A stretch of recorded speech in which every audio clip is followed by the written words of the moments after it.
Today we're looking at this World of Warcraft t-shirt. It is brand new with the tags. Let's get in a little closer here. It has a Hot Topic tag. It has a Jinx tag on the inside. It is extra large, as you can see. There's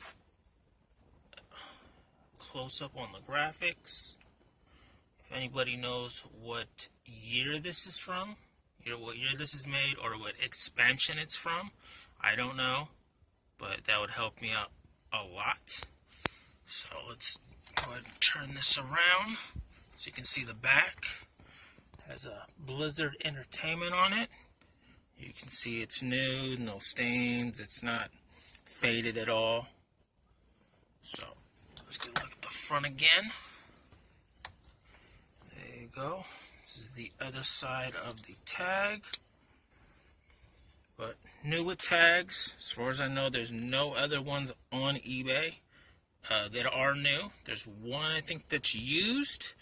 So yeah, the link will be in the description because this is listed on eBay. So if you want to check it out and pick it up, let me know.